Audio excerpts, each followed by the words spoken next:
And you asked a really great question there that, how can I worry about building some of these social and emotional capacities when everything is coming at us to get to the content?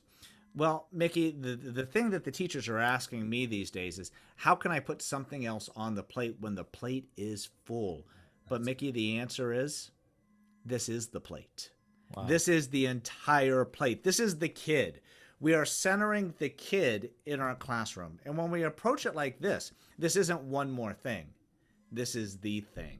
That's And great. when we translate music, English, math, history, science for that and put the student at the center, it's amazing what happens in terms of connection, in terms of relevance, in terms of efficiency. Hmm. So we say, how can I take time to do this when I got to get to this? Stitch in time saves nine, Mickey. And then in the end, everything just falls into place that much more cleanly.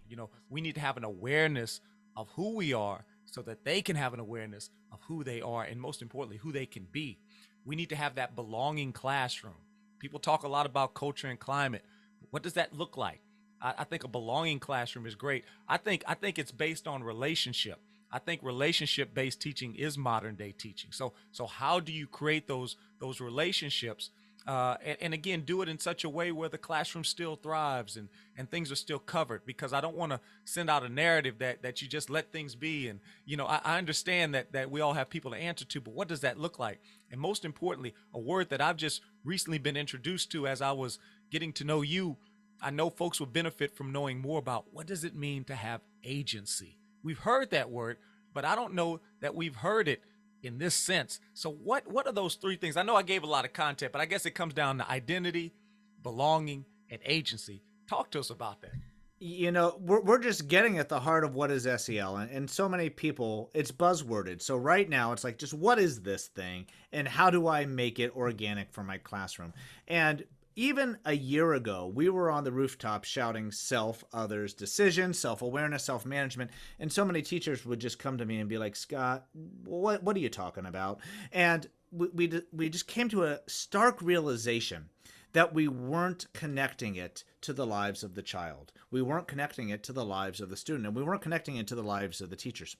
So we realized that we needed to transition this idea of social and emotional learning from something that we do to students. I do my lesson plan, I think about what I'm going to do, and then I do this activity. Well, okay, but no one likes to have something done to them. And we know that the classrooms that are going to create those students who are in the carpool line singing the tunes are because we've done something with the students, where the students had the ability to see themselves in the song. The song was relevant to them, the song was connected. Well, the same thing is true with SEL. We've transformed it to a thing called transformative SEL, where we know that social and emotional learning can serve as a catalyst for equity, for diversity, for an inclusion, and for belonging. And we've translated this idea of self for identity. Who are you, and how have your past experiences influenced who you are today and the decisions that you make? This idea of others, social awareness, and relationship skills. How does it come together to truly create a spirit of belonging? And Mickey, you know as well as I do that when we look in our music classrooms, that there are kids in there who are going to be best friends for life because music is that common bond. Yeah. When we have that teacher who cares, who is going to facilitate something that is of passion, that's what's going to happen. And once we have belonging, so first it always starts, as you said, it starts with identity. And once we know who we are, then we can understand how do we come together in a space and get along with each other. There is a prerequisite. We have to know ourselves first. Otherwise, we're going to get behind. Okay. And then finally, this idea of agency, this idea that I can make a difference, that you can make a difference, that your students can make a difference in the classroom, school, and community. Now, what does that mean? That, Mickey, let's just own it. As music teachers, we're fixers.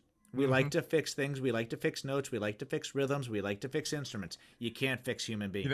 Scott, it's so fun. I got a friend of mine. She affectionately calls herself not a band director, but a band corrector. Oftentimes, that's what it is, Mickey. And when we realize that we're not the only people who are capable of fixing, and that the students can have agency over their own education, agency of their own space, envisioning what their education looks like. Instead of saying, all right, here's how this rhythm goes. Okay, let's get that middle finger down for F sharp. Okay, let's get that read up. Okay, boom whackers, here we go. Here's how we're going to do it. What if we said, how are we going to fix this? How are we going to get this to come together? And then we position our students in a space to figure it out. And, that's one of my, Mickey, I don't like rules. I've never liked rules. I don't, but I do have one rule in my classrooms, and it's rule number 19. You say, 19, where's the previous 18? No, it's just a beautiful prime number. Don't worry about it. It's 19. And rule number 19 is figure it out. And when we reach a point where I know that the students are looking for the easy solution, but if they spend a little bit of time together, that they could come up with the answer on their own, that's when rule number 19 comes out. And they just go out. They groan because they just want me to tell them the answer. But 9 times out of 10, they find out something through agency that is more efficient for them, that resonates more with their learning style, and gives them the space to say, I did this.